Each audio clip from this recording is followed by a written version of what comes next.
Nobel Explica. Olá, você que nos acompanha aqui no Nobel Explica e dando continuidade ao nosso trabalho sobre o movimento circular e uniforme, estamos agora falando sobre o conceito de aceleração centrípeta. Mas o que vem a ser aceleração centrípeta? Muito bem, observe no fundo essa imagem enigmática, dá para se perceber que nós temos um vórtice, um movimento circular uniforme, e é justamente isso que é importante, porque a aceleração centrípeta ele é responsável por corrigir a direção do vetor velocidade. E veja, nós usamos a palavra somente, ela só afeta a direção do vetor velocidade. E o que quer dizer isso? Significa que, necessariamente, sempre que você é obrigado a girar, a se movimentar numa circunferência, numa trajetória circular, a sua velocidade quer arrancar você dessa curva. Então tem que ter uma aceleração que vai impedir com que você seja jogado para fora da curva. Ela é extremamente importante no nosso dia a dia, ok? Então acompanhe algumas situações aqui onde tem movimento circular. Então tá vendo? Temos aí nessa imagem enigmática e assustadora, movimento circular, e temos aceleração centrípeta. Tá? E é o tipo de aceleração que é observado somente, lembra, em trajetórias curvas. Para se fazer uma curva, tem de existir uma trajetória, ou melhor, uma aceleração centrípeta, ok? Então temos aqui uma segunda imagem boba, por sinal, para dar um relax, tá? De novo, tem trajetória curva, tem que ter então aceleração centrípeta. Então aqui nós temos que presenciar a aceleração centrípeta.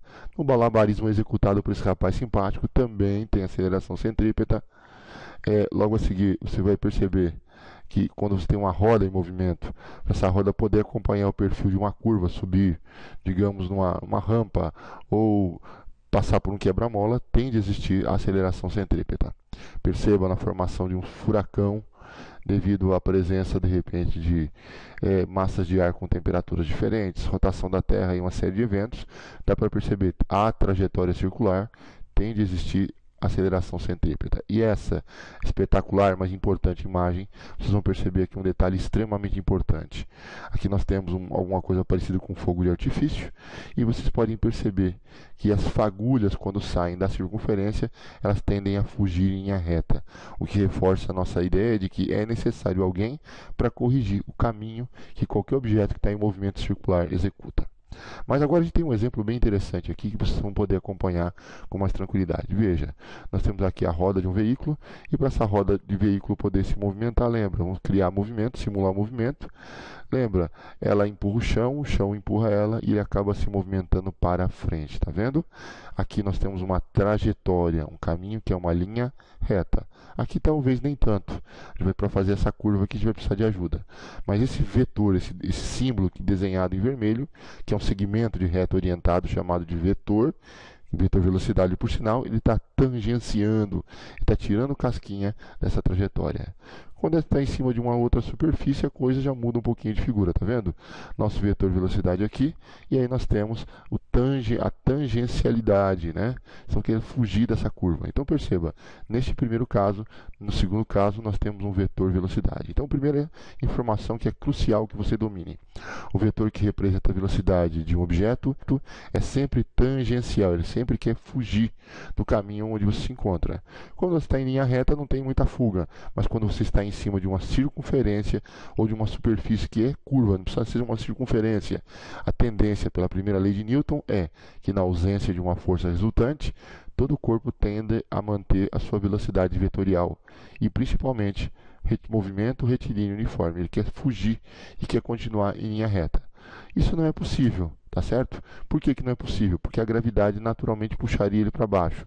Mas é muito comum em um motorista menos experiente ou um motorista distraído atropelar um quebra-mola. Então a roda do carro projeta não só o carro, mas tudo que está conectado a ele, fazendo com que ele componha, na realidade, um movimento complexo de uma curva, Então ele sai pulando, que está um pulo bacana. Vocês vão ver num desenho, ou melhor, numa animação que existe logo à frente.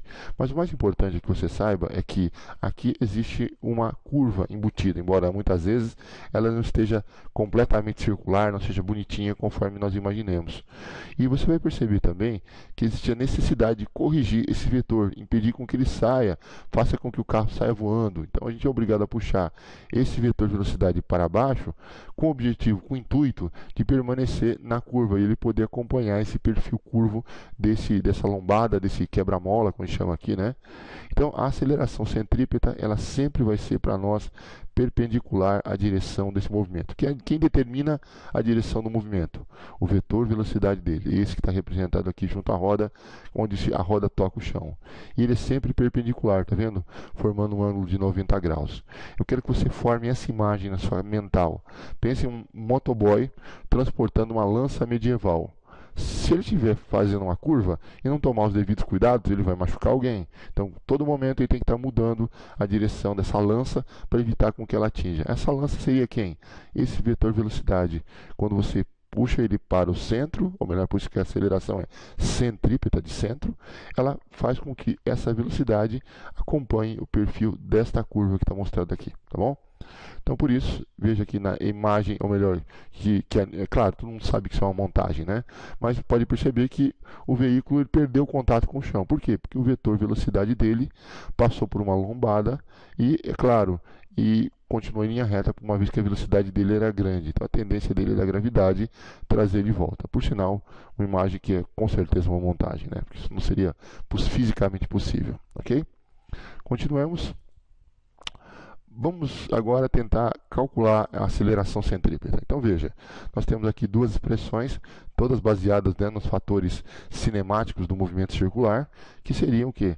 A velocidade angular e outra velocidade linear. Então só para constar, o R para nós nas expressões é o raio da curva, V é a velocidade, ou melhor, ômega é a velocidade angular, nesse caso aqui, V é a velocidade linear, tangencial, periférica, escalar, tá certo? E, naturalmente, a C seria para a gente a aceleração centrípeta. Então, vamos propor dois exemplos simples para ilustrar essa situação logo a seguir. Acompanha, por favor. No exemplo número 1, então, nós temos aquela nossa velha pista de drift, né? O cara vai fazer uma manobra louca, mas de qualquer forma ele vai dar voltas com velocidade constante. E a partir do momento que ele dá voltas com velocidade constante, qual seria a velocidade dele? Inicialmente, vamos propor uma velocidade de 72 km por hora, um valor tradicional, bem manjado por sinal, e quando dividido por 3,6, que é o fator de conversão, nós obtemos um valor de 20 metros por segundo para a velocidade linear. Tá? E o raio dessa curva, a gente precisaria no mínimo do raio dela. Então vamos pensar em 10 metros, que é um valor bastante tranquilo.